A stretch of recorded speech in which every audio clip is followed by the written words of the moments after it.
నేను ఒక room shift చేసి ఒక రూమ్‌లోకొచ్చాను. కొత్తగా ఒక ఇంట్లోకొచ్చాననమాట.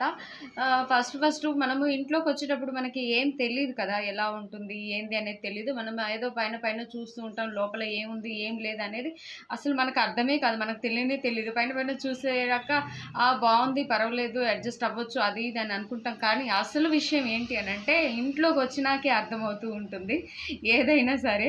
సో, ఫ్రెండ్స్ నేనైతే పాత ఇల్లు ఖాళీ చేసేసాను. ఇంకో కొత్త రూమ్‌లోకొచ్చాను. ఇక రూమ్‌లోకొచ్చాక ఇప్పుడు అర్థమవుతుంది. ఎటు చూడు ఎలకలే. ఎక్కడి నుంచైనా ఎలకలొచ్చేస్తా ఉన్నాయి. అసలు ఏంటి అడ్డుకట్ట వేయలేనట్లయిపోతుంది. ఎక్కడ ఏంటి ర్యాట్ కిల్ పెట్టాలా? ఎక్కడ దానిది గమ్ ప్యాడ్ పెట్టాలా అనేది అర్థమే కావట్లేదు. అన్ని ఎలకలున్నాయి. ఇంకా దానికి తోడు చుందెలకలు కూడా ఉన్నాయి. అసలు భయంకరంగా అంటే భయంకరంగా అది కాదు ఫ్రెండ్స్, నాకు తెలియక అడుగుతాను. నా ఇంట్లో అసలే శారీసు ఉంటాయి. ఆ ఎలకలు ఎక్కడి నుంచొచ్చి ఏం చేస్తాయి? ఒక్క శారీ డ్యామేజ్ అయినా ఎంత ప్రాబ్లమ్ అవుతుంది కదా! అసలు నాకైతే ఇంట్లోకొచ్చానన్న మాటే కానీ ఎలకల్ని, జెర్రిల్ని, బల్లిల్ని చూడడమే సరిపోతుంది. సో, వీటితోటే అయిపోతుంది.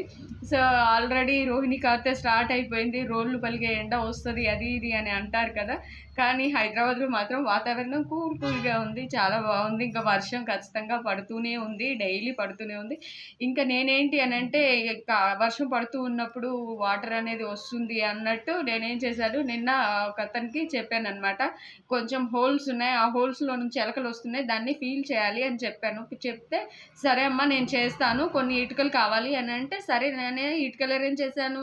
సున్నం ఛీ ఇసుక అరేంజ్ చేశాను. సిమెంట్ అరేంజ్ చేశాను. అన్నీ అరేంజ్ చేసి మీకు పని వస్తదా అని అడిగాను. అనంటే వస్తదండి అని అన్నారు. ఇక తనను పిలిసాను. తనను పిలిసాక తన పని ఏంటి అనేది చూసాను.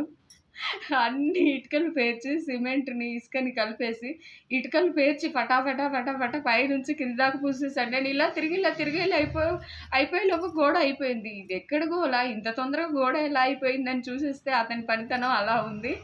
తర్వాత అతనితో వాదన చేశాను. ఎంత వాదన చేసినా కూడా సిమెంట్ మొత్తం పైనుంచి కింద దాకా పూసాడు. ఎలా పేర్చేసాడు. ఒకదాని పైన ఒకటి పేర్చేసి పూసేసాడు. అలా ఉంటుంది పని.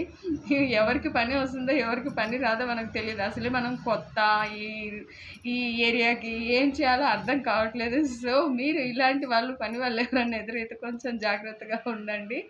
చాలా కష్టం అనమాట. ఎవరికి వస్తుందో ఎవరికి రాదు అనేది మనకు తెలీదు.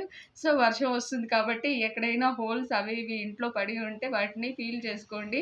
లేదంటే వాటర్ వచ్చి ప్రాబ్లమ్ అవుతుంది కదా! నాకు అవుతుందని నేను ఇలాంటి తిప్పల్లో పడ్డాను. మీరు మాత్రం పడబాకండి. సో, బీ కేర్‌ఫుల్‌గా ఉండండి. ఓకేనా ఫ్రెండ్స్? బాయ్.